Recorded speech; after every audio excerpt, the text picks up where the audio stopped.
Merci beaucoup, Elhadj Malick. Je voudrais, dans le sillage des propos du président Ousmane Sonko, saluer les leaders et tous ceux qui, à un titre ou à un autre, participent à cette rencontre d'échange entre le candidat que je suis et le leader Ousmane Sonko, qui est notre leader à nous tous. Je voudrais, dans le même sillage, m'incliner devant la mémoire des disparus et prier pour le repos de leur âme et pour la miséricorde d'Allah Tout-Puissant sur eux. Je voudrais attester aussi et rendre un hommage appuyé à tous ces frères qui, dans les geôles du pouvoir pendant des mois, souvent des années, ont supporté avec dignité le poids de l'épreuve. J'ai été au Cap Manuel à un moment donné avec 37 co-détenus dits politiques. Beaucoup d'entre eux n'avaient même rien à voir avec les manifestations. Mais c'est par la présence soutenue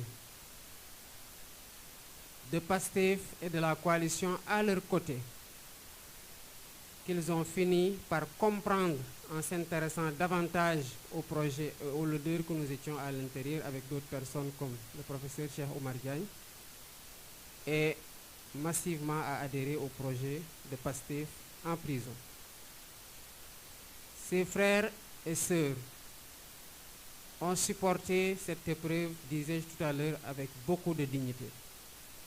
Et je pense que ceux qui sont allés leur rendre visite régulièrement peuvent aussi, au même titre que nous, en témoigner.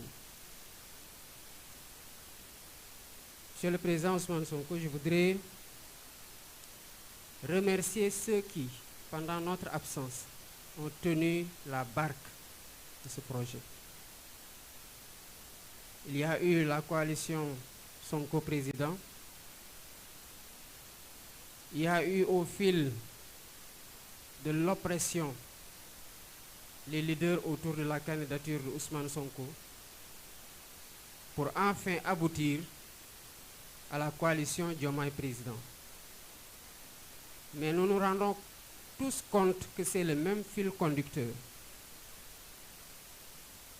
qui a abouti à cette coalition qui est aujourd'hui la plus forte dans le cadre de cette présente élection. Et je disais ce matin, c'est parce que tous ces patriotes et toutes ces patriotes sont épris d'un Sénégal souverain, juste, prospère dans une Afrique en progrès que nous nous sommes retrouvés autour de l'essentiel.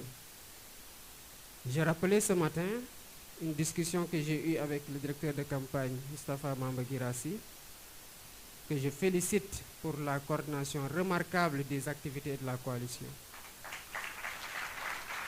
Dans le cadre de la mise en place du directoire, je lui disais que quelles que soient les contingences et les divergences, élevons-nous tous au-dessus de ces contingences et de nos personnes, mais que le Sénégal soit toujours au-dessus de nous. Et c'est ce projet-là qui nous fédère aujourd'hui. Je voudrais les féliciter pour leur engagement constant, leur résilience face à toute forme d'oppression, de diabolisation et de calomnie. Quand il fut peu évident, ils ont été sur les plateaux, ils ont marché, ils ont dénoncé. Et ils ont fait preuve de résilience, mais surtout d'intelligence stratégique pour que la coalition soit aujourd'hui ce qu'elle est, alors même que le candidat déclaré principalement leader, incontesté de l'opposition, et le candidat de substitution était en prison. Je voudrais aussi marquer toute ma compassion à tous ces leaders qui ont pris le temps qu'il fallait pour réfléchir à un programme alternatifs aussi, comme nous l'avons fait de notre côté, qui ont sillonné le Sénégal en engageant leur temps, leur énergie et des moyens pour aller présenter leur projet de société aux Sénégalais pour une sanction électorale positive. Que ces leaders-là soient recalés juste parce qu'au sein du Conseil constitutionnel, un informaticien en 3 clics a décidé que votre clé était inexploitable ou que des électeurs qu'on s'est régulièrement inscrits sur le fichier n'y étaient pas, c'est quelque chose de particulièrement écœurant. Et j'y reviendrai tout à l'heure, nous devons tous nous dresser pour qu'on puisse dire au soir du 24 mars 2024, plus jamais ça au Sénégal. Monsieur le Président, vous avez tantôt évoqué des contacts. Je ne reviendrai pas sur tout ce que vous avez dit quant à l'importance et la nécessité dans le contexte. Mais je veux juste faire, si je peux les appeler comme ça, une révélation. C'est vrai que je suis peut-être moins taquin que vous, je suis un peu plus autarcique.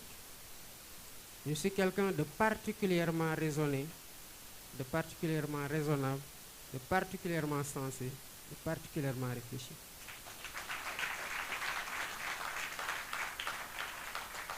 Après les événements de mars 2021, Monsieur le Président Sonko, vous pourrez en témoigner. Je vous suis venu vous voir quand le président Macky Sall était en train de dire ce qui s'est passé au Sénégal ne se reproduira plus. Et que les jeunes sur les réseaux sociaux lui disaient, si tu refais ce que tu as fait, on fera pire. Je suis venu vous dire, il faut qu'il y ait des discussions. Vous m'avez dit, mais pourquoi? Je dis, parce qu'on ne peut pas continuer à nous regarder en chien de faïence entre Sénégalais et à nous menacer d'une deuxième confrontation.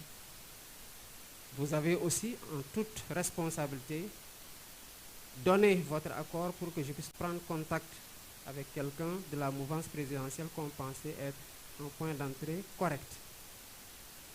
Le temps qu'on obtienne les contacts et qu'on fixe un rendez-vous, le président Macky Sall, en plein Covid, a décidé d'aller à Kaffrine, répandant en plus le Covid-2, et à Matam, au Fouta, en bastonnant au passage des Sénégalais qui n'avaient le tort que de porter le brassard rouge, en continuant à menacer tout le monde de ses foudres, en continuant à s'armer, en continuant à recruter pour davantage mater. Le résultat, on le connaît.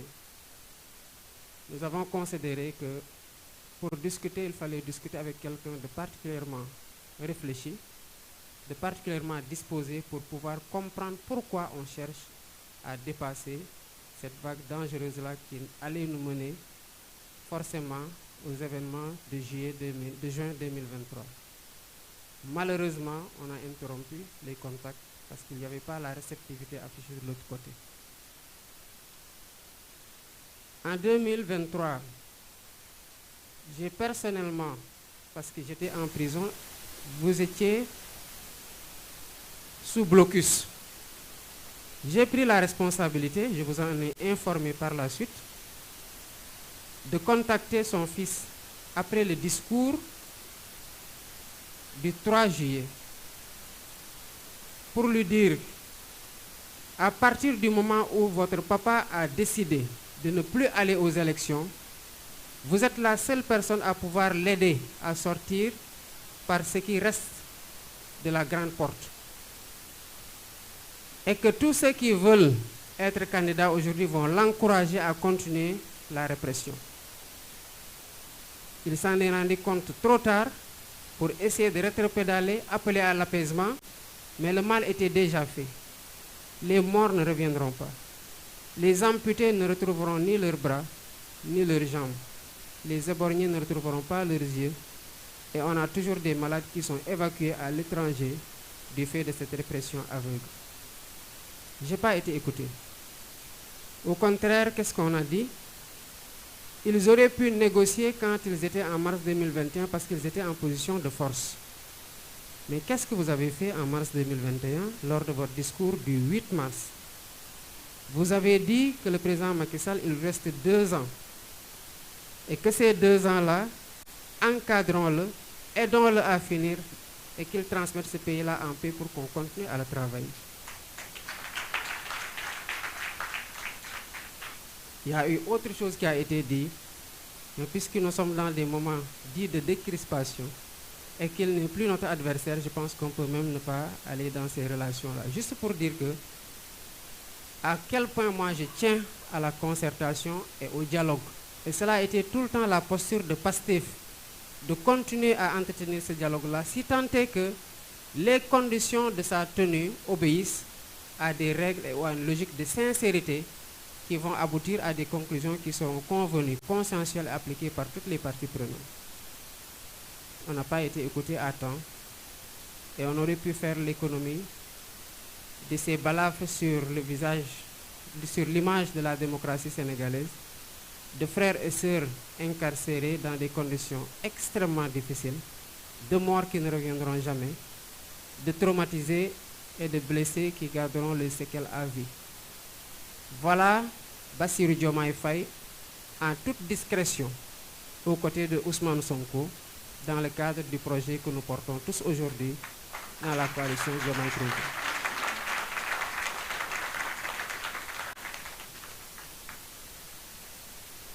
Et pourtant, j'ai fait ça après avoir refusé de prendre le bracelet en prison parce qu'on me l'a proposé. Après 2 mois d'incarcération, ils sont venus me dire, ok, on peut te libérer, mais à condition que tu prennes le bracelet. Je dis que je ne prendrai pas le bracelet. Pourquoi? Parce que je ne peux pas prendre le bracelet. Je n'ai rien fait. Quand vous aurez fini avec votre ingénieur électoral, mais remettez-moi là où vous m'aviez trouvé, à savoir mon bureau à 22 heures, à des heures d'arrestation illégale. Mais tout ça a été entretenu par des gens à qui ne profitait pas notre candidature.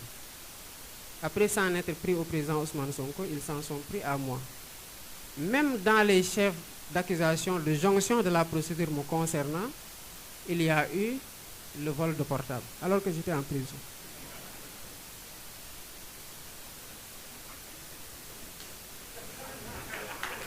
Président, où est le portable?